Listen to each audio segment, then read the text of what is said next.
भगवत भक्ती प्रेमी सुहृदजन हो.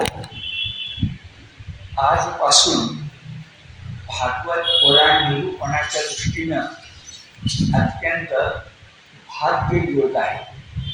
कारण आजपासून आपण भागवत पुराणाचं जे हृदय आहे, जो गाभा आहे, जी इष्ट देवता आहे, तिचंच चरित्र, तिचंच गुणगान, तिचंच संकीर्तन करणार आहोत. आणि ती देवता म्हणजे आपली आराध्य देवता, गीताधर्माची आराध्य देवता भगवान श्रीकृष्ण. श्रीकृष्णाच्या चरित्राला वाहिलेला दशमस्कंध. एकादश स्कंधामध्ये सुद्धा श्रीकृष्ण आहे, पण तो श्रीकृष्ण देवांच्या विनंतीवरून परत स्वलोकी म्हणजे वैकुंठ गमन करण्यासाठी बाध्य झालेला आहे. म्हणजे एकादश स्कंद हा श्रीकृष्ण आणि उद्धव यांचा, उद्धव गीतेचा, जशी अर्जुन गीता तसं एकादश स्कंद म्हणजे उद्धव गीता. पण दशमस्कंद मात्र 100%, 105% श्रीकृष्णाचाच आहे. श्रीकृष्णाच्या सगळ्या गोष्टी, बालक्रीडेपासून सुदामा भेटण्यापर्यंत, द्वारकेच्या निर्मितीपासून द्वारकेच्या विसर्जनापर्यंत कृष्णाच्या चरित्रात ज्या ज्या गोष्टी घडल्या त्या सगळ्या एकाच स्कंदामध्ये आहेत. दशम स्कंध खूप मोठा आहे आणि या मोठ्या स्कंधात दुही सामर्थ्य आहे. एक म्हणजे कृष्णाच्या व्यक्तिमत्वातूनच त्याचं तत्वज्ञान प्रकट होतं, हेही दशमस्कंधाचं वैशिष्ट्य.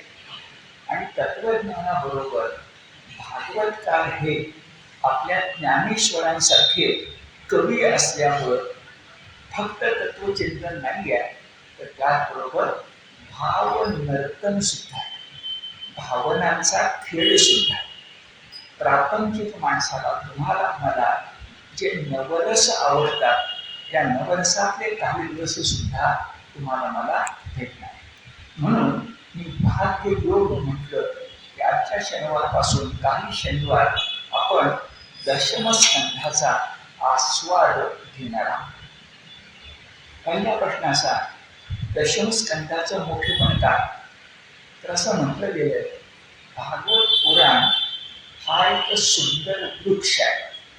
भागवत पुराण टिकून हा एक सुंदर वृक्ष आहे आणि त्या वृक्षाला लागलेलं आम्रफळ किंवा अमृतफळ जर कुठला असेल तर तो दशमस्कंध. किंवा भागवत पुराणाचं हृदय कोणतं असा प्रश्न विचारला तर दशमस्कंध. भागवत पुराणाचा गाभा कोणता? दशमस्कंध. आता मी भगवान श्रीकृष्ण ही तुमची माझी इष्ट देवता आहे म्हटलं, पण खरं तर भागवत पुराणाचा जो वक्ता आहे ते म्हणजे शुकाचार्य. निर्माता आहेत या संगीत, पण त्यांचाच मुलगा असणारा, वैराग्याची मूर्ती असणारा जो शुकाचार्य आहे तो भागवताचा वक्ता आहे. आणि श्रोता कोण आहे? श्रोता राजा परीक्षिती आहे. तर राजा परीक्षितीची इष्ट देवता भगवान श्रीकृष्ण असणारच. कारण उत्तरेच्या पोटी अभिमन्यूचा मुलगा म्हणून जेव्हा परीक्षिती जन्मास येत होता, त्याला अश्वत्थाम्याने फेकलेलं ब्रह्मास्त्र त्रास देऊ नये म्हणून ज्याच्या सुदर्शन चक्रानं त्याचं रक्षण केलं, भोवती फिरलं, म्हणून तर परीक्षिती त्याचे प्राण श्रीकृष्णाने वाचवलेले. मग परीक्षितीची इष्ट देवता प्राणरक्षक भगवान श्रीकृष्ण असणार यात काही शंका नाही. पण शुकाचार्यांची इष्ट देवता सुद्धा भगवान श्रीकृष्ण. म्हणजे श्रोत्याला जे हवंय ते वक्ता देणार आहे आणि श्रोता आणि वक्ता यांच्यात सुसंवाद निर्माण व्हायला दोघंही एकाच देवतेचे उपासक आहेत, इष्ट देवतेचे, आणि त्याचं नाव भगवान श्रीकृष्ण यासारखं आहे. आपला हा मुद्दा लक्षात आला. आणि खरंच असं जाणवतं की सगळं भागवत मुळी रसाळ काव्य संस्कृतमधले जे भागवताची संगीत आहे ते अत्यंत रसाळ, ज्ञानेश्वरी सारखीच आहे. आणि त्यामध्ये काय घडतं, जेव्हा शुकाचार्य कृष्णाबद्दल काही बोलू लागतात तेव्हा त्यांच्या वाणीला बहर येतो. जसं निसर्गामध्ये 6 ऋतूपैकी वसंत ऋतूमध्येच निसर्गाला बहर येतो, हेमंतामध्ये येत नाही, शिशिरामध्ये येत नाही, किंवा पानगळ असते. पण नव्यानं चैत्र पालवी ही चैत्रातच असते. तशा पद्धतीनं शुकाचार्यांच्या वाणीला कधी बहर येतो, वसंतोत्सव कधी असू शकतो, कृष्णाचं नाव निघाले तेव्हा वाणी फुली फुलून येणं. आपण प्राजक्ताचा सडा पाहिला असेल, फुली फुलून येणं म्हणजे झाडाला पानं जास्त आहे का फुलं जास्त आहे त्याचा प्रश्न पडावा, तो बहर. तसं शुकाचार्यांच्या वाणीला बहर कधी येतो, जेव्हा ते कृष्णाची कथा सांगतात तेव्हा. पुन्हा भागवत ग्रंथाचं मोठेपण काय, तर त्याची श्लोकसंख्या खूप आहे, 25,000 जास्त श्लोकसंख्या. पण आपण मानतो की ते सगळे श्लोक 7 दिवसामध्ये सांगितले गेले आहे. कारण परिस्थितीपाशी त्या शापामुळं 7च दिवसाचं आयुष्य शिल्लक होतं. आणि या 7 दिवसाच्या आयुष्यामध्ये त्याला नुसतं भगवंताशी एकरूप व्हायचं नव्हतं. काय म्हणते बघा, तुका झाला पांडुरंग, म्हणजे तुकाराम महाराज पांडुरंग झाले ते मान्य, पण भगवंताशी एकरूप होणं हा एक टप्पा आहे. त्याच्या पलीकडं भगवंताच्या कृपेनं मोक्ष मुक्ती मिळणं हा पुढचा टप्पा आहे. कारण या जन्मात आपण भगवंताशी एकरूप झालो, चांगली गोष्ट आहे, पण जन्ममृत्यूचा आपला जर कर्म विपाक आहे तो चुकला का, तो सुटला का नाही. या जन्माचं सोनं झालं, या जन्मात भगवंत मिळाला, या देहानं भगवंत पाहिला, पण देहानं भगवंत पाहिला की देह उरलाच नाही. आणि जर देह उरला तर जन्ममृत्यूचं चक्र आलंच.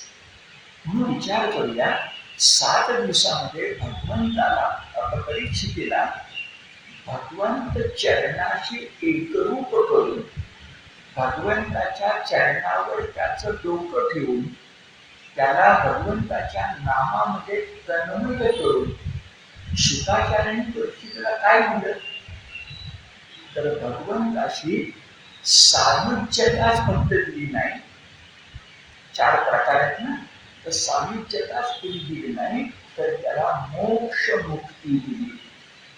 जन्म मृत्यूचं चक्र थांबेल, परीक्षेला पुन्हा जन्म नको हे केलं. म्हणजे बघा, भागवताचा प्रवास भक्ती करून मुक्ती करायला, भगवद्गीतेचा प्रवास अर्जुनाच्या विषाद योगाकडून अर्जुनाच्या प्रसाद योगाकडे आहे. तसं भागवताचा प्रवास भक्ती आहेच, तर आपण बोलतोय, पण भक्ती करून मुक्ती करायची. आणि म्हणूनच बघा, शुकाचार्यांनी राजा परीक्षितेला 7 दिवस तुझ्या हाताशी आहेत ना, तर चल एक चांगला यज्ञ कर असं का सांगितलं नाही. भागवत सांगायची गरज का, तर यज्ञामध्ये शक्ती आहे पण भक्ती नाही. यज्ञामध्ये भक्ती आहे, वरुणाची ते इंद्राची, पण मुक्ती नाही. मी काय म्हणतोय नीट लक्षात आहे का, थोडं तत्वचिंतन महत्वाचं आहे. 7 दिवसात यज्ञ करता आला नसता का, यज्ञ करता आला असता. परंपरा आहे आपल्याकडे यज्ञाची, यज्ञ करायला नाही सांगितला, श्रवण यज्ञ करायला सांगितलं. 9 विधा भक्तीपैकी एक श्रवणम कीर्तनम विष्णू हो यासाठी.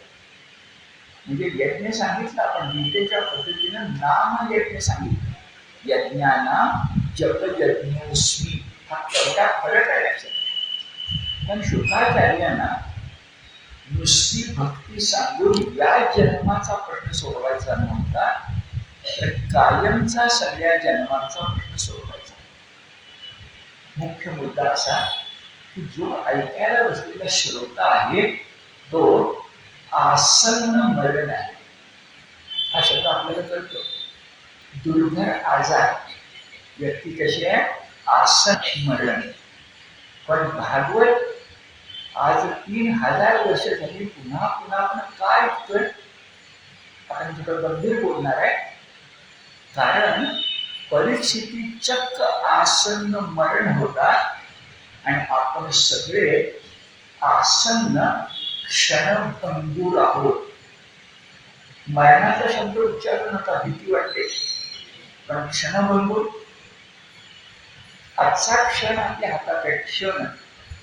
पुढचा क्षण आपल्या हातात नाहीये, पुढचा दिवस आपल्या हातात नाहीये, पुढचे तास घटिका पळ आपल्या हातात नाहीये.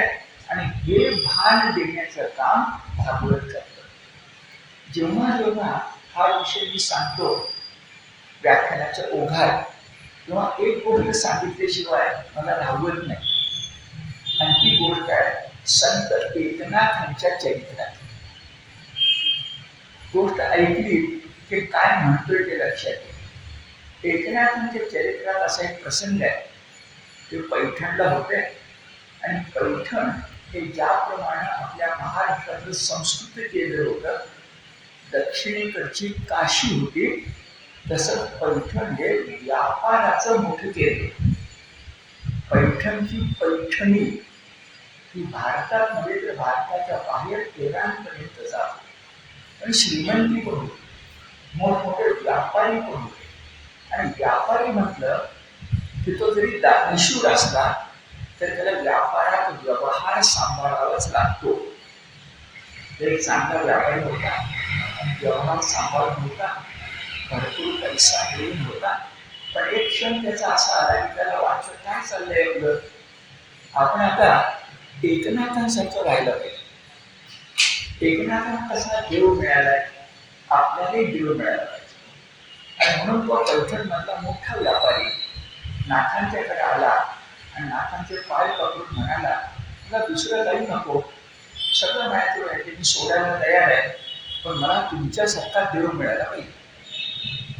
नाथ म्हणजे फार चांगली गोष्ट आहे, तुला देव पाहिजे का? हो, बरं, जरा मी तुझ्याकडे पाहून त्याच्या डोळ्याकडे त्याच्या कपाळाकडे पाहिजे नाथाने. नाथ म्हणाले, तुझी अपेक्षा चांगली आहे देव नेण्याची, पण अरे रे, तुला आयुष्य सोडवलं नाहीये. आजपासून 3ऱ्या दिवशी तू मरणारच आहेस. तुझ्याकडे बघून मला ते कळतंय. आता 3 दिवसात कसा तो देव मिळवणार? व्यापारी म्हणा काय सांगता, मला पत्ताच नव्हतं 3 दिवसात मरणार म्हणून, मी तर देव मिळवायला आलो. नाथ म्हणाले, जाऊ दे, 3 दिवस ते आहेत ना, तुला जितकं चांगलं वाटता येईल तेवढं वाट. आणि मग ती गोष्ट छान रंगवलेली आहे. नाथांच्याकडून निघालेला हा व्यापारी पहिल्यांदा व्यापारी म्हणून ज्याच्या ज्याशीचा संबंध आला होता, भांडण कंटाळा झाला होता, त्यांच्याकडे गेला आणि हात जोडून म्हणाला, चुकलं माझं, व्यापाराच्या निमित्ताने भांडतो तुमच्याशी, मग पार्टनर असेल आणि कोणी असेल, भांडतो तुमच्याशी, चुकलं. ज्यांच्याकडे उधारी होती त्यांना आता सांगून आला, उधारीचे पैसे तुमच्याकडे ठरवले, मला तीच नाही. लोकांना प्रश्न माणूस इतका कसा बदल. घरी गेला बायकोला म्हणाला, काय सांगू तुला, आयुष्यभर मी छळले तुला, माझ्यासारखा नवरा तुला पुन्हा मिळायला नको. बायकोची पण माफी मागितली, मुलांची पण माफी मागितली, माफी नामा असं सण सुरू केली एका अर्थ. आणि 3 दिवस लोकांना पहिल्यांदा प्रश्न पडला, काय माणूस हा बदलला एकदम, एकदम देव माणूस. 3 दिवसांनी आला आणि म्हणाला, आता मला देव मिळेल का बघा, 3 दिवसामध्ये तुम्ही सांगता तसंच चांगलंच वागलं, कुणाशिवाय पावलं नाही, कुणाशी कोण दुखावलं नाही. आता 3 दिवस तसं वाटलं, आता म्हणणार मी. नाथाने पुन्हा त्याच्याकडे पाहिजे, डोळे बघितले, चेहरा बघितला, म्हणजे अरे बरं झालं, 3 दिवस लोकांना चांगलं वाढलंस ना, तर तुझं मरण टळलं.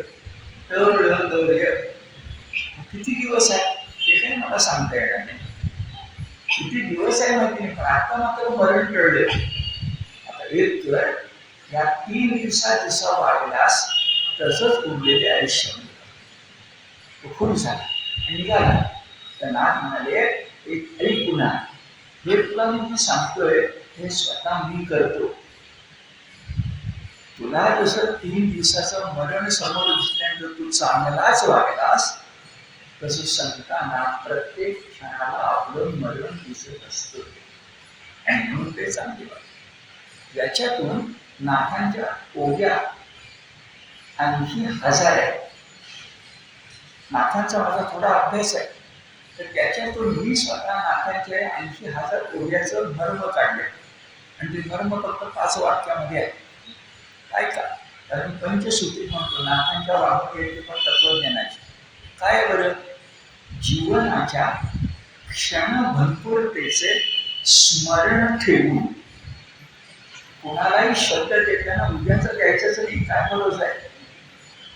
जीवनाच्या क्षणभंगुरतेचे स्मरण ठेवून सतत ईश्वरानुसंधान राखून, आपलं नातं कोणाशी आहे? ईश्वराशी. तुम्हाला IT मध्ये काम करणारी मुलं माहिती असते, ती घरी आली की बॉसचा फोन कधी येतोय याच्याच काळजीमध्ये असते. त्यांचं संधान कोणाशी आहे? बॉसशी. तसं आमचं संधान सगळ्यात मोठ्या बॉसशी, ईश्वराशी. सतत ईश्वरानुसंधान राखून काय करायचं? भूत मात्री भगवंत पाहत. जे जे भेटे भूत ते मानून ते भगवंत. कठीण आहे, अशक्य नाही. भूत मात्री भगवंत पाहत. 3 गोष्टी झाल्या. प्रपंचातील सर्व कर्मे ब्रह्मार्पण बुद्धीने करेल. आता मी बोलतोय, तुम्ही आलात, मला आनंद आहे, श्रोते बघून वक्त्याला आनंद होतो. पण समजा एकच वक्ता असला तर गीता लक्ष ठेवायची, एक श्रोता आहे अर्जुन. एका श्रोत्याला सुद्धा गीता सांगता आली पाहिजे. प्रत्येक कर्म हे ब्रह्मार्पण बुद्धीने करील. 5वं काय? प्रपंचच परमार्थ रूप करायचा. आपण कोणी हिमालय जाणार नाही, कोणी संन्यास घेणार नाही, पण प्रपंचाला परमार्थ करता येतो हे आपण दाखवले ना. पुन्हा एकदा ऐका. जीवनाच्या क्षणभंगुरतेचे स्मरण ठेवून सतत ईश्वरानुसंधान राखून. माहिती असेल, 2 राष्ट्र असली तर त्यांच्यामध्ये पंतप्रधानांच्या एक हॉटलाईन असते. हॉटलाईन आणि त्याच्यावर ते दोघं बोलतात की अन्य कोणाला मिळत नाही. तशी आपली भगवंताची हॉटलाईन आहे, तो आपल्याशी बोलतो, आपण त्याशी बोलतो. सतत ईश्वरानुसंधान राखून प्रपंचातील सर्व कर्मे भूत मात्री भगवंत पाहत. प्रपंचातील सर्व कर्मे फार कठीण आहे आणि तुम्हाला मी सांगतो, एकदा देवासाठी करतोय म्हणा हे समाधान मिळतं. नाहीतर काय होतं, आपल्या शाळेत आपण खर्चून जातो. अरे आपलं मोठं काम काय ना, देवाचं काम आहे, काय ठीक आहे. सुख दुःखे समे कृपा लाभा लाभो जया जयो हे फक्त बोलून नाही चालणार, आयुष्यात अनुभव घेतला पाहिजे त्याचा. म्हणून भूतमाते भगवंत पाहत प्रपंचातील सर्व कर्मे ब्रह्मार्पण बुद्धीने केली. मी साधं तुम्हाला सांगतो, आज आपण देवाची पूजा केली, आज देवाला काय आपल्याला दिलं? जर मांडायचं म्हटलं गणित, आज काय केलं, उद्या काय केलं, परवा काय केलं, लिहिता येईल का? मग पूजा काय करतो? सात्विक समाधान. सात्विक समाधान हे पैशात मोजता येत नाही. म्हणून जीवनातील सर्व कर्मे ब्रह्मार्पण बुद्धीने करीत. शिरोधार महत्वाचं आहे, प्रपंचच परमार्थमय करायचं. आणि सावरकरांचं वाक्य लक्षात ठेवायचं. तुम्ही बघितलं असेल, आपण मुद्दाम आठवड्याला सावरकरांच्यावर बोलणार आहोत. जाणीवपूर्वक हे पहिल्यांदा आपण करतोय, शताब्दीनंतरचं पहिलं काम. काय सावरकर म्हणायचे? देहाकडून देवाकडे जाताना मध्ये स्टेशन लागतं. देहाकडून देवाकडे जाताना मध्ये स्टेशन लागतं, जंक्शन लागतं. त्या जंक्शनचं नाव आहे देश. हे सावरकरांचं वाक्य. ते जंक्शन टाळू नाही, कारण ती दिशा चुकेल. आपलं सिव्हिल कोर्ट आहे ना, जंक्शन. मला जायचं चिंचवडला आणि गाडीत बसलोय कोथुंबीच्या, नाही चालणार. जंक्शन लक्षात घेतलं पाहिजे. मग देहाकडून देवाकडे जाताना मध्ये स्टेशन लागतं, देश, राष्ट्र देश, राष्ट्र देवो भव. आता ही गोष्ट तुम्हाला रंगून मी थोडी सांगितली, पण हीच गोष्ट शुकाचार्यांच्या मनात कशी आणखी थोड्या वेळाने सांगणार. त्यांना परीक्षितेला भागवत सांगून काय करायचं होतं, तर आपलं वाक्य म्हणजे अंते मती सा गती, अंते मती सा गती.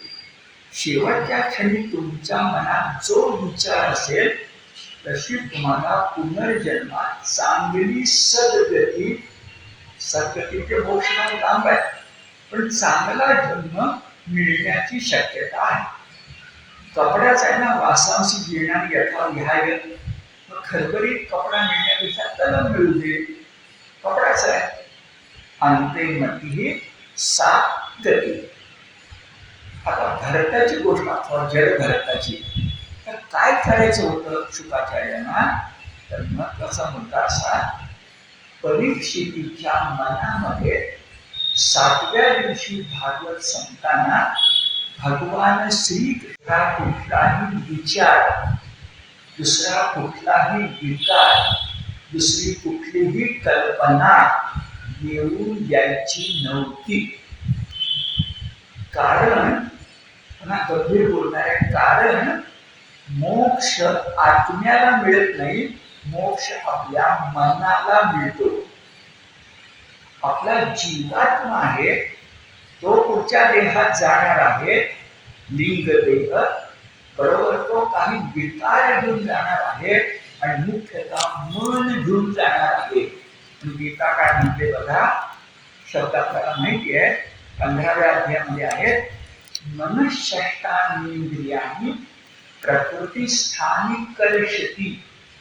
ती प्रकृती तुमचा लिंग देह मनासह विकारासह नव्या देहामध्ये प्रतिष्ठित करणार आहे, कलशती. म्हणजे या जन्मामध्ये मुक्ती कोणाला द्यायची आहे, जीवात्म्याला द्यायची असं आपण म्हणतो. जीवात्मा परमात्मा जाणार आहे, पण खरं काय, जीवात्मा म्हणजे काय, जीवात्मा म्हणजे तुमचं माझं मन. आणखी 2 शब्द ऐका, त्या मनाला भगवंताचं नमन शिकवलं, त्या मनाला भगवंताचं नमन शिकवलं की आपलं मन न मन होतं, अमन होतं. हे वाक्य ध्यानात ठेव. भगवंताचं नमन आपलं मन न मन करतं, अमन करतं, मनाला जिंकता येतं, आणि मनाला जो जिंकतो तो जगत चेता असतो. बरे मन तुम्ही टाळू शकणार आहे का, नाही. आता आपण भागवतच बोलतो म्हणून माझ्याबद्दल बोलतो. जेव्हा केव्हा मी शेवटचा श्वास टाकेल त्या क्षणी माझ्या डोळ्यासमोर गणपतीची मूर्ती असावी आणि गणपतीचं नाव माझ्या तोंडामध्ये असावं. ओम गम गणपतये नमः असं तुमच्या साक्षीनं मी आता बोलून ठेवतो. तरी आयुष्य संपणार माहिती नाही, पण बोलून ठेवतो. मुद्दा असा की मन न मन करणं, मन अमन करणं हा भागवताचा संदेश. आज थोडंफार तात्विक बोलावं लागतंय, कारण हा भागवताचा हृदयाचा भाग आहे, हा गाभ्याचा भाग आहे. कृष्णाची भक्ती का आपण करतो आहोत, कृष्णाची पण तुमची जी इष्ट देवता आहे तिची भक्ती करा. कृष्णाचा काही भक्ती शब्द पेटंट नाही आहे, तुम्हाला पाहिजे तो देव घ्या. आता एक महत्वाचा मुद्दा भागवतात आहे. शुकाचार्य राजा परीक्षितीला म्हणतात, अरे आता 7पैकी 5 दिवस संपले, 6वा दिवस आला. आपले दिवस वेगळे आहेत, पण 6वा दिवस आला. आता आपण दशमस्कंधाला सुरुवात करणार आहोत. तर शुकाचार्यही मांडीवरून बसले, परीक्षितही मांडीवरून बसलाय आणि दोघांनी मांडी हलवलेली नाही. आपल्याला कठीण आहे, पण तेव्हा जमत होतं. मांडी हलवलेली नाही. आणि आता शुकाचार्य परीक्षेला म्हणताय, हे 5 दिवस झाले तू अन्नही घेतले नाहीस, पाणीही घेतले नाहीस, तर आता उठून अन्न आणि पाणी घेऊन पुन्हा बसणार असलास तरी मला चालेल. त्याचे 2 अर्थ होतात. एक, 5 दिवसामध्ये 9 स्कंद झाले असले पाहिजे. बरोबर आहे का बघा? 7 दिवस हाताचे आहेत ना, 5 दिवसामध्ये 9 स्कंद झाले आणि उरलेल्या 2 दिवसामध्ये 2 स्कंद आहेत, दशमस्कंद आणि एकादश. आता 9 स्कंद ऐकून दमला असशील, थकला असशील. आता अगदी मन, बुद्धी, जीवात्मा हा दक्ष करून, सावधान करून दशमस्कंद ऐकायचा आहे. जरा तरतरी असली पाहिजे. म्हणून अन्न आणि पाणी पुन्हा घेऊन बसतोस का? जेव्हा परीक्षेतून उत्तर दिले ते महत्वाचं आहे. 9 दिवस तुम्ही जे मला सांगतात त्यामुळे माझी अन्नावरची वासना उडाली आणि मला तहान लागतच नाही. हे परीक्षित भागवतात लिहिलंय शब्द असे. अरे ही परीक्षा घेणं शुकाचार्यांच्याकडनं. 5 दिवसापासून एकाच आसनावर बसून तू आहेस. राजा, आता पाणी प्यायचं असेल किंवा काय खायचं असेल तर खाणं पिणं तू करू शकतोस. त्यावर परीक्षित म्हणाला, महाराज मी अन्नच काय पण पाण्याचाही त्याग केलेला, माझी तहान भूक हरपलेली. आता थोडा मागचा संदर्भ बघा. तहानेनं व्याकुळ झाला आणि ऋषीनं आदर स्वागत केलं नाही, पाणी दिलं नाही. म्हणून याच परीक्षितेनं कली प्रभावता असेना पण मेलेला साप ऋषीच्या गळ्यात हार म्हणून घातलाय आणि त्याची कुचेष्टा केली आहे काही दिवसापूर्वी. पण 7 दिवसापैकी 5 दिवस 9 स्कंद ऐकल्यानंतर किती परिवर्तन झालं बघा. परिसाच्या स्पर्शानं लोखंडाचं सोनं झालं. कारण तो सहज म्हणायला लागला, माझी तहानभूक हरवलेली आहे, आता मला काही त्रास होत नाही. ते उत्तर ऐकून शुकाचार्यांना बरं वाटलं. एका त्यांची परीक्षा घेतली होती, त्या परीक्षेमध्ये तो उत्तीर्ण झाला.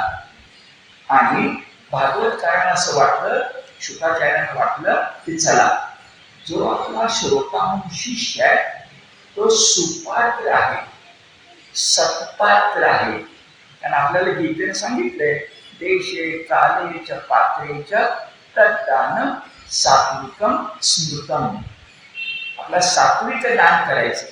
जो ऐकायची इच्छाच नाही त्याला कशा सांगायचं? जो ऐकण्यासाठी बसलाय त्याला सांगायचं. म्हणून शब्द वापरले. हा सुपात्र आहे, जिज्ञासू आहे आणि ऐकण्यास सुयोग्य आहे.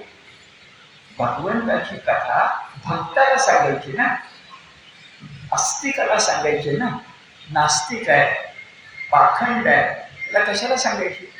पण सुदैवानं शुकाचार्य भाग्यवान आहे, कारण त्यांच्या समोर परीक्षिती बसलेला आहे. पुढं भागवतकार म्हणतात, तर शुकाचार्य नाही, भागवतकार म्हणतात, अहो जी कृष्ण कथा सांगणार आहे त्या कृष्ण कथेमध्ये नवरसांचा संगम आहे. कसा तो थोड्या वेळाने सांगतो. नवरसांचा संगम आहे. पण ही कथा अशी आहे, लहान मुलांना सांगितली तरी आवडते. बरोबर बघा, बालकृष्णाच्या लीला. आम्ही आता गीता धर्माच्या दृष्टिकोनातून एक वेगळाच उपक्रम सुरू केलाय. तुम्हाला ऐकून माहिती असेल, पुन्हा एकदा सांगतो आणि तुम्ही त्याला मदत करा.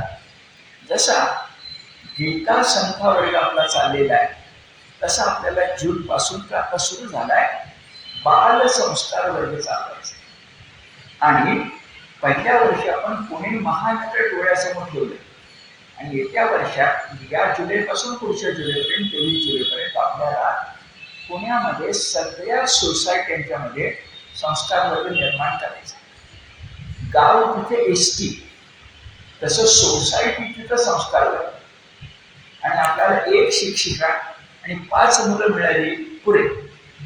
त्यांनी काय शिकवायचं त्याची 5 पुस्तकं आपण तयार केली आणि ती देणार आहोत. त्यातलं एक पुस्तक कृष्णाच्या गोष्टी आहे म्हणून आठवून झाली. कृष्णाच्या गोष्टी मग लहानांना आवडतं. बरं, कृष्णाच्या कथा प्रापंचिकांना आवडतात की नाही? जुन्या काळात तुम्हाला मी सांगतो, सौभद्र नावाचं नाटक होतं. त्याच्या इतकं लोकप्रिय नाटक कुठंच नव्हतं. अण्णासाहेब किर्लोस्करांचं. त्याच्यामध्ये शेवटचा तो प्रसंग आहे की बलराम दादा अर्जुनाला, जो अर्जुन संन्यासाचा त्रिदंडी संन्यास घेतलेला आहे, त्याला आणतात आणि सुभद्रेलाच अर्जुनाच्या सेवेसाठी ठेवतात.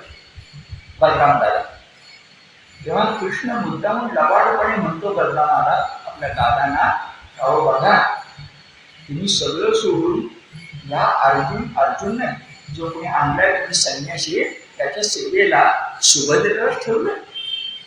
आणि पुढे म्हटलं, तुम्हाला माहिती नाही, अहो भल्याचं मन चढतं बरं का. बलरामाला कृष्ण आज्ञा सांगून ठेवतोय, पुढे तेच घडणार आहे. आणि किती घडणार आहे? कृष्णानं सांगितलं, अर्जुनानं सुभद्रेचं हरण नाही करायचं, सुभद्रेनं अर्जुनाचं हरण करायचं. जे रथ चालवायचं काम सुभद्रेनं करायचं आणि अर्जुनानं मागे बसायचं. उद्या बलराम दादा म्हणाला, अर्जुन सुभद्रेला पळवून घेऊन गेला, तर कृष्ण म्हणाला, नाही हो, सुभद्रेनं अर्जुनाला पळवून नेलं. रथात तर असंच दिसलं. बरे पुढं इथं काय सोडलं नाटकामध्ये रंगवलं? तर म्हणते, बघा बघा, विश्वामित्रासकडे बऱ्याच जणांची बुद्धी चढली आहे आणि हा तर तरुण आहे, त्याला आणून ठेवले तुम्ही. आता जेवायला बसलाय, छान आहे नाटकात, प्रापंचिकांना आवडणार. नाटकामध्ये म्हटलंय, हा जेवायला बसला, नुसती सुभद्रा तूप वाढायला आली, तर हा जेवण सोडून सुभद्रेकडेच बघतोय आणि करतोय काय बरं? आपल्या जवळचं जे मीठ आहे ते गोड पदार्थामध्ये घालतो, लिंबू जे आहे ते तुपामध्ये पिळतोय भाताच्या ऐवजी, असं सुरेख वाटून ते कविते येतात. आता हे बघताना प्रापंचिकांना आवडत नाही का? तर कृष्ण कथेतच रुक्मिणी आपल्या सुभद्रा कथा आहे, बहीण आहे त्याची ती. म्हणून कृष्ण कथा एकीकडे लहान मुलांना आवडते, एकीकडे प्रापंचिकांना आवडते, दुसरीकडं सगळ्या संन्यासातल्या संन्याशी म्हणावं असं आद्य शंकराचार्यांना पण आवडते, संन्याशाला पण आवडते, योगांना पण आवडते, शूरवीरांना पण आवडते. आपला कृष्ण कसा आहे बघा, आपल्याला गीता धर्म सांगायचा आहे म्हणून तो 4 हात नाहीये, 2 हात आहे. शंख चक्र गदा पद्म नाहीये, जागृतीसाठी शंख आहे, जागृतीसाठी शंख आहे आणि दुष्टांचा निर्धारण करण्यासाठी सुदर्शन चक्र आहे. हा गीताधर्म मंडळाचा कृष्ण आहे, त्यांना गीता धर्म सांगणारा कृष्ण. तर शूरांनी आवडतो, वीरांनी आवडतो, प्रापंचिकांना आवडतो, योग्यांना आवडतो, संन्याशांना आवडतो आणि लहान मुलांना सुद्धा आवडतो. ते शुकाचार्य परिस्थितीला सांगतात. आता घडलं असं की कृष्णाचं सगळ्यात मोठं वैशिष्ट्य हे नीट ऐका, नवरसांना भक्तिरसामध्ये परावर्तित करणार. कृष्णाचं सगळ्यात मोठं वैशिष्ट्य, नवरसातला एक रस घेतला शृंगार, तर त्या शृंगाराला सुद्धा भक्तिरसामध्ये परावर्तित करणार आहे. हे काम प्रथम पुन्हा एकनाथाचा संदर्भ येणार आहे. सहज तुम्हाला सांगतो, एकनाथांचं मी स्वतः प्रबंध लेखन 1980 मध्ये केलं. PhD झालो तर एकनाथांच्या वाङ्मयावर 1980. आता किती वर्ष झाली? 45 वर्ष झाली. कारण नाथ मला सोडता येत नाही, कारण नाथांचंच पुन्हा सांगणार आहे. मगाशी नाथांचंच सांगितलं, आता आधी बोलतो ते वेगळं आहे. काय घडलंय? हा पूर्ण पुरुष आहे, हा रामासारखा मर्यादा पुरुषोत्तम नाहीये. म्हणजे काय ते पुन्हा पुढच्या शनिवारी सांगतो. हा पूर्ण पुरुषोत्तम. कारण काय झाला, मानवी जीवनातले जे नवरस आहेत ना, ते सगळे नवरस, आपल्याला एक शब्द शास्त्रीय आहे, परमेश्वर सापेक्षत्वाने. सापेक्ष म्हणजे अपेक्षा. परमेश्वराचं असलं सापेक्ष की शृंगार सुद्धा भक्ती होतो, हास्य सुद्धा भक्ती होतो, अद्भुत सुद्धा भक्ती होतो. तो वर्गणीला अद्भुत आहे.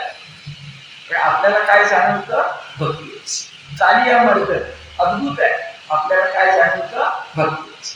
आता हे थोडं नाथांच्या भाषेत समजून घेऊया. त्याच्या आधी 9 रसापैकी 6 रस तुम्हाला दाखवतो. जे बिभत्स वगैरे सोडून देऊया. 6 रस दाखवतो ते कृष्णाच्या जीवनात आहेत. तुम्ही बघा, कृष्णाच्या बालक्रीडा घडल्या तर हास्य रस आहे. की नाही? तो पेंड्या म्हणून एक पात्र आहे. पेंड्या लंगडा पेंडा आहे, तोतरा बितरा आहे आणि कृष्णाचा लाडका आहे. आणि शिदोऱ्या वाटल्या की कृष्णा नंदाचा मुलगा म्हणजे गावच्या पाटलाचा मुलगा म्हणून त्याच्या दशमीवर भाकरीवर लोणी जास्त असायचं. चालेल काय? आणि पेंड्याच्या नसायचं. तर पेंड्या काय म्हणायचा? तुम्ही तर थोड्या पाटलाचे लेकर. म्हणजे आपल्या शब्दाने म्हटलेलं आहे, आपल्या भाषेत पाटील. तुम्ही तर थोड्या पाटलाचे लेकर, आम्हाला कोण काय देतोय?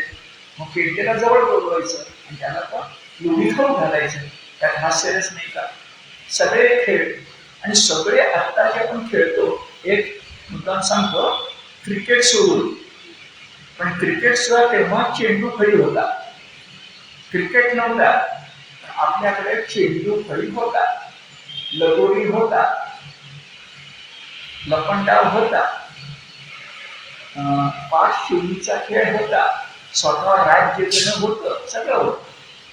हे सगळे खेळ आपल्या सगळ्या संतांनी, मी तुम्हाला सांगतो, वारकरी संतांनी आणखी काही लिहिलं नसेल, पण बालक्रीडेचे अभंग लिहिले नाहीत असा एकही संत तुम्हाला दिसणार, एकही नाही. या हास्यरस आहे. बर, आपण तर चाणूर्य, मुष्टिक, कंस यांचा वध बघितला तर वीर रस आहे. रुक्मिणी स्वयंवर बघितलं, शृंगार रस आहे. कालिया मर्दन बघितलं, अद्भुत रस आहे. गीता ऐकली, भक्ती रस आहे. आणि जरा व्याधानं बाण मारून कृष्णाचा एका अर्थानं या अवताराला समाप्ती दिली. इथं निर्वाण आहे. म्हणजे नवरसापैकी एक रस शांत रस आहे, कारुण्य. भक्तिरस नवरसामध्ये नाही. नीट ऐका, भरत मुनींच्या नाट्यशास्त्रात जे नवरस सांगितलेले आहेत त्यात भक्तिरस नाही, शांत रस आहे. आणि त्या शांत रसाचं रूपांतर नंतर भक्तिरसात झालंय. पण भक्तिरसा स्वतंत्र आहे. हा कोणी निर्माण केला? तर इसवी सनाच्या 12व्या-13व्या शतकात 2 मोठ्या व्यक्तींनी उत्तर हिंदुस्थानात हा भक्तिरस निर्माण केला. त्यांचं नाव आहे मधुसूदन सरस्वती आणि रूप गोस्वामी. हे दोघं संस्कृतमध्ये महापंडित आहेत, भक्त श्रेष्ठ आहेत. आणि त्यांनी 10वा रस निर्माण केला 9 रसाच्या ऐवजी. त्याचं नाव आहे भक्तिरस.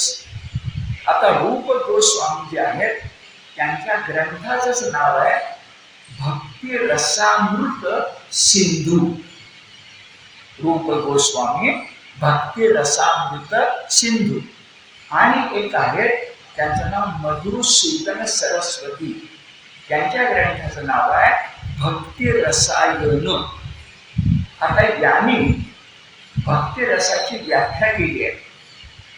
रस म्हटलं की त्याला एक आधार किंवा स्थायी भाव असावा लागतो. तुला शांत रस, एक कारुण्य हा स्थायी भाव आहे. शृंगार, प्रेम हा स्थायी भाव आहे. तसा भक्तीला त्यांनी स्थायी भाव काढला शरणागती. भक्ती रसाचं नाव स्थायी भाव कोणता? शरणागती. आता काही भाव येतात आणि जातात, ते स्थायी नसतात, त्यांना संचारी भाव असं म्हणतात. इंग्लिशमध्ये मूड्स तसे भक्तिरसात असतात. देव नाही भेटला, भक्त रागावतो, म्हणजे क्रोध आला. तुकाराम म्हणतात ना, काय देवा लक्ष देशील की नाही, तुला नावारूपाला आम्ही आणलंय. त्या जनाबाई म्हणते विठ्या विठ्या मूळ मायेच्या कारट्या, त्याचं काय म्हणायचं, हा संचारी भाव असं सगळं आहे. आता नुसता ऐका, पुन्हा नाथांचा संदर्भ येणार आहे.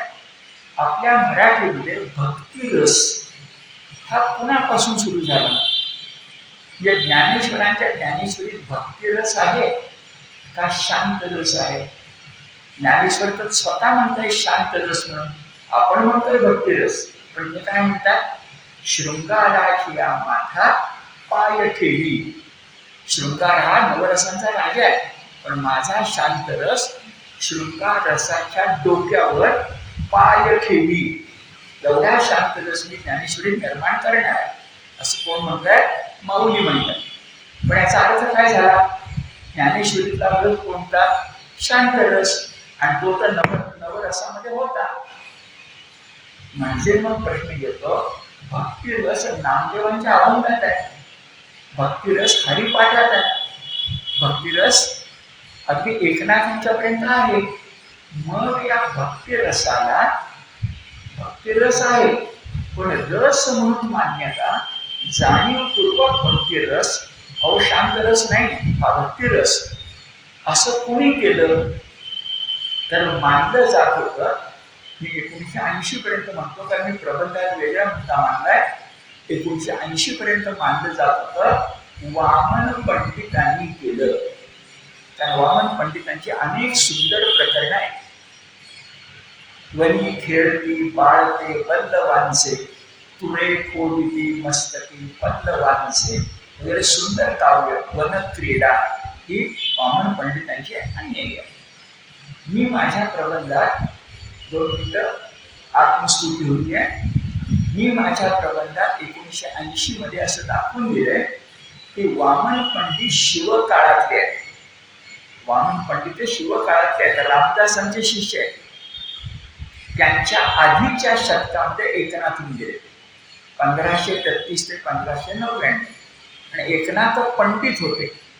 पंडितांमुळं काव्यशास्त्र काय ते कळतात. काव्य वेगळं, पोएटिक्स, काव्यशास्त्र वेगळं असतं. जगन्नाथ पंडित, मम्मट, विश्वनाथ असे काव्यशास्त्रज्ञ आहेत, तसे एकनाथ आहे. आणि एकनाथांनी वामन पंडितांच्या आधी असं सिद्ध करून गेलं की मी जो भक्तिरस भागवतात आणि भावार्थ रामायणामध्ये मांडतोय, तो वर जे सांगितलं गेलं रूप गोस्वामी मधुसूदन सरस्वतींच्या पेक्षा वेगळं आहे. काय वेगळं आहे? त्यांनी भक्तिरस एक वेगळा मानलाय. मी म्हणतोय नवरसांचा संगम म्हणजे भक्तिरस. खरं कळतं का बघा? 9 रस, 10वा रस भक्तिरस. कोणी? रूप गोस्वामी मधुसूदन सरस्वती. एकनाथ काय म्हणताय? 9 रस आहे, 10वा रस भक्तिरस आहे, पण तुमच्यापेक्षा आमचं वेगळेपण काय? 9 रस जेव्हा परमेश्वर सापेक्षाने, म्हणजे परमेश्वरी त्याच्या अपेक्षा आहे. आणि दुसऱ्या शब्द कठीण ऐका, अन्य रस व्यापकत्व. अन्य रस व्यापकत्व म्हणजे मी निघालो शृंगार रंगवायला सौभद्रा, बरोबर आहे ना? पण सौभद्र संपल्यावर ठसा मनावर कुणाचा राहतो? सौभद्र नाटक सगळं बघितलं, घरी परत चाललो, कुणाचा ठसा राहतो? कृष्णाचाच राहतो, ना अर्जुनाचा ना सुभद्रेचा. विचार करून बघा. म्हणजे शृंगार रस सुद्धा मिसळला, 9 रस एकत्र आले. कशानं? परमेश्वर सापेक्षत्वानं. आणि दुसरा शब्द काय? अन्य रस व्यापकत्व. म्हणजे कसं? नदी समुद्राला मिळाली की नदीचं व्यापकत्व संपलं, समुद्राचं व्यापकत्व सुरू झालं. तसं शृंगार रस भक्तिरसात मिसळला की शृंगार संपला. भक्तीनं शृंगाराला गिळून टाकलं. अन्य रस व्यापकत्व, समुद्र करतो तसं. ठीक आहे. आणि परमेश्वर सापेक्षत्वानं म्हणजे परमेश्वर त्याची शरणागती, अन्य कुणाची नाही. आता काय घडलं माहितीये? आपल्याला भीती वाटली, आपण कुणाला तरी शरण जातो. भीती वाटल्यावर शत्रूला सुद्धा शरण जातो. चालेल का भक्तिरसात? नाही, परमेश्वर. म्हणून परमेश्वर सापेक्षत्वाने आणि अन्य रस व्यापकत्वाने. आता तत्वज्ञान भरपूर झालं. एक ओवी सांगतो. नाथ म्हणतायत एक तलाव आहे. त्या तलावामध्ये आपल्याला पटण्यासाठी सांगतो सप्तरंग सोडले. ते सप्तरंग जर एकमेकांमध्ये मिसळले तर काय घडेल? सूर्यकिरणात काय घडतं? सप्तरंग जर एकमेकांमध्ये मिसळले तर शेवटी धवल रंग निर्माण होतो. तसे नवरस त्या सरोवरात मिसळा, तुम्हाला भक्तिरस मिळेल. आता ओवी ऐका. कवीश्वरा नवरसिकू. जे कवीश्वर आहेत त्यांना नवरस निर्माण करायचे. काय दिसलं त्यांना? नवरंगडा श्रीकृष्ण एकू. मला नवरस निर्माण करायचे ना, मग एकाच चरित्र का कृष्णाचं, म्हणून पूर्ण पुरुषोत्तम. काही शिल्लक नाही. आता कवीश्वरा नवरसिकू नवरंगडा श्रीकृष्ण एकू. ऐका. जो जो वर्णीचे रस विषेखू. तुम्ही कवी म्हणून जो जो रंग, शृंगार, हास्य, अद्भुत रंगवायचा प्रयत्न करा, तो रंग कुठे जाणार? जो जो वर्णीचे रस विषेखू शब्द आहे, तो यदु नायकू हो स्वये. तुम्ही कुठलाही रस रंगवायचा प्रयत्न करा, तो शेवटी कृष्णात जाऊन मिळतो. जसं आता भरतखंडामध्ये आपण सगळे रस्ते रोमला जातात असं म्हणणार नाही. आम्ही आता भरतखंडामध्ये सगळे रस्ते अयोध्येला जातात असं म्हणणार. तशा पद्धतीनं तुम्ही कुठलाही रस रंगवा, तो यदुनायकू होय स्वये. और कृष्ण तुमचा रस पिऊनच टाकतो. शृंगार कृष्णाचं, हास्य कृष्णाचं, अद्भुत कृष्णाचं. ही देणगी एकनाथांनी मराठी साहित्याला दिली. हा आमचा मराठी भक्तिरस आहे. आणि वामन पंडिताच्या आधी एक झाला. शेवटचं वाक्य आहे का? एका जनार्दनी शरण ब्रह्मरसे नवरस संपूर्ण. ब्रह्मरस म्हणजे शांतरस, ब्रह्मरस म्हणजे भक्तिरस. तो घातला की नवरस संपूर्ण होता. तोपर्यंत ते अपूर्ण आहे. विचार करा. प्रपंचाचा परमार्थ करायचा आहे ना, मग आपल्या जीवनाचे नवरस असतील ते शेवटी भक्तिरस व्हायला पाहिजे. आणि एक सुंदर उदाहरण तुम्हाला सांगतो. नाथांची एकंदर 365 किंवा त्याहून अधिक भारुड आहेत. त्याच्यामध्ये 100-125 पात्र आहेत, 50-60 विषय आहेत. काय काय सांगतोय बघा. पण कुठल्याही भारुडातली शेवटची ओळ तुम्ही घेतली तर ती भक्तिरसाचीच आहे. नाथांचं कुठलंही भारुड काढा, शेवटी एका जनार्दन तुम्हाला जे आपण कळतं ते भक्तीच कळतं. जे गंमत आहे, नाथांची सौरी म्हणजे स्वैरिणी म्हणजे चंचल स्त्री येते. त्या नाथांची ती सासूरवाशी येते. नवरा नको ग बाई, नवरा नको ग बाई. ऐकताना गंमत वाटते आपल्याला. सासूला तिकडेच खप, सासऱ्याला तिकडेच खप, नंदेचं कार्ट किरकिर करत तिकडेच खपवली त्याला नंदेच्या कार्ट्याला. ते सगळं ऐकताना किती गंमत वाटते. शेवटी सगळे जाऊ दे आणि मी एकटीच राहील. यामध्ये अध्यात्म आहे की एकांताशिवाय सिद्धांत कळत नाही. हे तुम्हाला तिथे शेवटी कळणार. म्हणून असं म्हणतात की एकनाथांच्या भारुडात मी आता सगळीकडनं 100 पात्र आहेत. बहुरूपी येतो, स्वैरी येते, तिचा कोणी बरं मुरळी येते, वाघ्या येतो, डोळ काठीवर सांगणारी स्त्री येते, अनेक येतात. ती सगळी पात्र इथे आली आहेत. पण ती सगळी पात्र इकडून येताना बहुरूपी आहे, खाली उतरताना आत्मरूपी आहे. येताना बहुरूप, जाताना आत्मरूप. हे एका जनार्दनीचं वैशिष्ट्य आहे. म्हणून तुम्हाला सांगितलं, मराठीला खरा भक्तिरस तुम्ही दिला असेल आणि त्या भक्तिरसाचं शास्त्र जर कोणी दिलं असेल तर एकनाथाने दिलं असं आणखी सारख्या प्रबंधांनी मांडलंय. आणि माझ्या प्रबंधाची जी काही वैशिष्ट्य आहे त्यात एक वैशिष्ट्य असू शकते. आता मूळ जागी येऊया. भागवतामध्ये आपल्या लक्षामध्ये येतोय की शुकाचार्य असं सांगतायत की अरे काय सांगू, कृष्णाची कथा लहान मुलांना आवडते, प्रापंचिकांना आवडते, युवकांना आवडते, सगळ्यांनाच आवडते. तेव्हा परिस्थिती म्हणतो इतका वेळ तुम्ही मला सूर्यवंशाची आणि चंद्रवंशातल्या राजांची हकीकत सांगितली. पण त्या चंद्रवंशामध्ये आणखीन एक वंश आहे, तो मला ऐकायचा आहे आणि त्या वंशाचं नाव यदुवंश आहे. मी त्या यदुवंशाचा नाही आहे, मी कौरव पांडवांचा एकमेव अंकुर आहे. पण मला वाचवण्याचं काम यादवानं केलेलं आहे. आणि सुभद्रा कृष्णाची बहीण आहे, मातुल घराणं आहे, मामाचं घराणं आहे, आजोळ आहे. आणि तुम्हाला माहिती असेल स्त्रियांना माहेर असतं आणि पुरुषांना, इथं थोडेच आहेत आम्ही, पण पुरुषांना आजोळ असतं. पुरुषांना माहेर नसतं, पण पुरुषांना आईचं घर असतं. कारण वडिलांचं घर आपलंच की. माहेर आईचं हे पुरुषांना आजोळ असतं.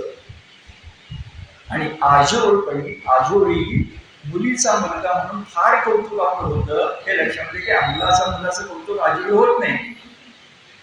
तर कृष्णाला या परिस्थिती म्हणतोय माझ्या मामाचं घर आहे, तो माझा कृष्ण आहे, तर आता मला त्याची गोष्ट सांगा. भागवतकार कवी आहे म्हणजे परिस्थिती शब्द घालतात. आसन्न मरण आहे, 7 दिवसांना मृत्यू आहे, पण तो म्हणतोय अहो मी जेव्हा गर्भामध्ये होतो ना तेव्हा मला एक चक्र फिरताना दिसायचं. ते सुदर्शन चक्रधारी जो श्रीकृष्ण आहे त्याची कथा मला सांगा. त्यावर शुकाचार्य म्हणाले हा चांगला प्रश्न विचारलास. अरे ज्याच्या पायापासून चरण कमलापासून गंगा निघाली ती जर इतकी पवित्र आहे तर त्या कृष्णाची चरित्र गंगा किती पवित्र असेल.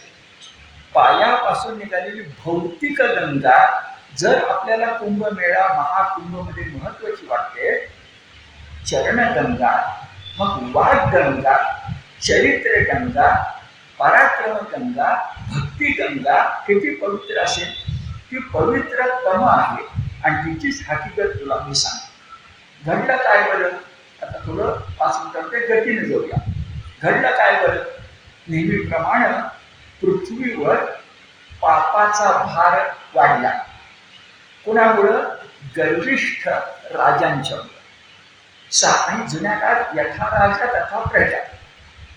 मग पृथ्वीला तो भार सहन होईना, तिनं धेनूचं रूप घेतलं आणि पहिल्यांदा ब्रह्मदेवाकडे गेली. तर तो सगळ्यांचा पिता म्हणाले आता भार मला सहन होत नाही, देवाला अवतार घ्यायला सांगायचं. जिथे सांगून ठेवले आपल्याला जता म्हणजे काही धर्मस्य.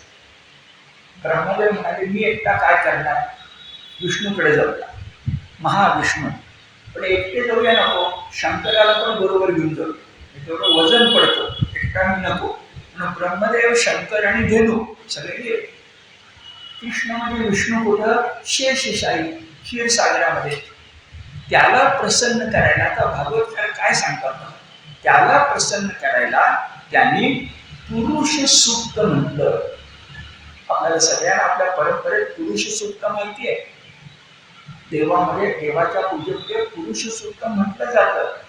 हे तुम्हा मला जास्त कळावं म्हणून भागवतकार मुद्दा म्हणून सांगतायत. इसवी सन पूर्व 1000 काय सांगतायत तुम्हाला मला, या पृथ्वीला कृष्णाचा जन्म होण्यापूर्वी विष्णूला खुश करायला काय म्हणावं लागलं, पुरुष सूक्त. तुम्ही पुरुष सूक्त म्हणा, तुमच्या घरातील गोविंद गोपाळ अवतरतील. कवी कसं काही चांगल्या गोष्टी तुमच्या माझ्या मनावर ठसवतो बघा. नाही तर कृष्ण स्तोत्र काही थोडी आहेत का. बरं, पुरुष सूक्तामध्ये कृष्ण कुठे आहे, विचार करा, पुरुष सूक्तामध्ये विराट पुरुष आहे, पण पृथ्वीनं पुरुष सूक्त म्हणणं याला फार मोठा अर्थ आहे. कारण असा एक वीर पुरुष आला पाहिजे की जो पृथ्वीचा भार कमी करेल. तो भक्त वत्सल नकोय, पतित पावन नकोय, तो शूरवीर पाहिजे, यदा यदा धर्मस्य म्हणणारा. मग त्याला पुरुष सूक्तातून विराट, समष्टी, समाज याची आठवण करून द्यायला पाहिजे, म्हणून पुरुष सूक्त. विष्णूनं कृष्णाने ते ऐकलं आणि स्वतः प्रकट झाला नाही, पण त्याला आकाशवाणी केली. आणि त्या आकाशवाणीमध्ये शब्द असे आले सगळ्यांना उद्देशून की तुमचं सगळ्यांचं दुःख त्या आदि पुरुषाला कळलेलं आहे. आकाशवाणी म्हणाली, लवकरच आदि पुरुष म्हणजे श्री विष्णू, महाविष्णू हा गोकुळामध्ये अवतार घेणार आहे. एकदा गोकुळात म्हणते का सांगतो नाही, लवकरच तो भगवान यदुकुळामध्ये जन्म घेणार आहे. जे परीक्षेला पाहिजे ते मिळालं. सूर्यवंश, चंद्रवंशातला यदुवंश, मी कुरु पांडव. तर आकाशवाणी काय झाली, लवकरच मी यदुवंशामध्ये जन्म घेणार आहे, अशी आकाशवाणी ऐकू आली. आणि आकाशवाणी ऐकू आल्यानंतर कृष्णानं खरंच यदुकुळामध्ये जन्म घेतला. पण कोणत्या यदुकुळात घेतला, जरा मी काही गोष्टी सांगणार आहे, त्या नीट लक्षात घ्या, म्हणजे नाती आपल्याला नेमकी कळतात. काय काय बरं, तर यदुकुळ, यदुकुळ हा यदू कोण बरं, ययातीचा पहिला मुलगा आठवतो का बघा, यदू. तर यदुकुळामध्ये 3 मोठे राजे झाले. एकाचं नाव शूरसेन, एकाचं नाव उग्रसेन आणि एकाचं नाव भोज राजा. आता भोज राजा बाजूला ठेवा. शूरसेन आणि उग्रसेन एकमेकाचे भाऊ बनले आहेत. आता या उग्रसेनाचा एक भाऊ होता, त्याचं नाव देवकी. उग्रसेनाचा एक भाऊ होता, नाव देवकी. मी का तुम्हाला सांगतो, तर कृष्णानं द्वारका निर्माण केल्यानंतर कंसानं ज्याला हद्दपार केलं होतं ते त्याचे वडील म्हणजे उग्रसेन, त्यांना गादीवर बसवलेला. विचार करा, मथुरेतल्या गोकुळातल्या कृष्णाला कोण सम्राट माहिती होता, कंस नव्हे, कंसाचे वडील उग्रसेन. आता ही नातं निर्माण होते काय ते सांगतो, पण राजा म्हणून बलराम बसला नाहीये, राजा म्हणून कृष्ण बसलेला नाहीये. तर मथुरेतला राजा द्वारकेचा राजा झाला, वयानं मोठा असताना सुद्धा. त्याचं नाव उग्रसेन. याला न्याय देणं म्हणतात. उपेक्षित जे असतील त्यांनाही न्याय देणं हे कृष्णानं आयुष्यभर केलंय. किती केलंय ते पुढच्या शनिवारी आपण पूर्ण पुरुषोत्तम म्हणताना बघूया. बर, आता नाती आपल्या लक्षात घ्यायचे. पहिले 3 कोण, शूरसेन, उग्रसेन, भोजराजा. उग्रसेन जो आहे त्याचा सख्खा भाऊ, त्याचं नाव देवक, त्याची मुलगी देवकी. ठीक आहे. आणि हा उग्रसेन जो आहे, या उग्रसेनाचा मुलगा कंस. म्हणजे कंस आणि देवकाची मुलगी देवकी एकमेकाच्या चुलत भव्य, चुलत बहीण झाली, सख्खी नाही. हे एकदा लक्षात घेऊया. आता देवक कळला, देवकी कळली, कंस कळला. वसुदेव कोण, वसुदेव सुद्धा यादवच आहे. कृष्ण बघा, जन्मानं सर्व आयुष्य यादवात साठी आणि यादव म्हणूनच खर्च केलंय. कसं, पुन्हा ऐका. उग्रसेन त्याचा मुलगा कंस, देवकी त्याची चुलत बहीण. आणि वसुदेव कोण, तर उग्रसेनाचा आणखीन एक सख्खा नाही, देवक सख्खा आहे. चुलत भाऊ म्हणजे उग्रसेनाचा चुलत भाऊ म्हणजे शूरसेन. 3 सांगितले ना, शूरसेन, उग्रसेन, भोजराजा. त्या शूरसेनाचा मुलगा म्हणजे वसुदेव. म्हणजे सगळं लग्न हे एकाच घराण्यामध्ये झालेलं आहे आणि चुलत चुलत असल्यामुळे काही अडचण नाही आहे. आजच्या भाषेमध्ये जात म्हणा, समाज म्हणा, तसाच यादवांचा थोडा राहणार. मग तिचा विवाह शूरसेन पुत्र वसुदेवाशी झाला.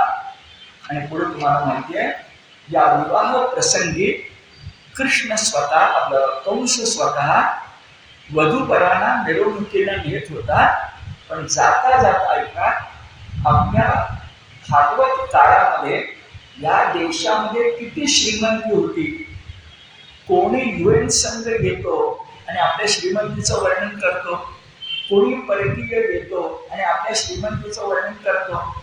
आपली सिंधू संस्कृती आज आपली पुण्याची नगर रचना असणार नाही इतकी सुंदर होती, असं आपण हडप्पा मोहनजोदडोमध्ये वागतो.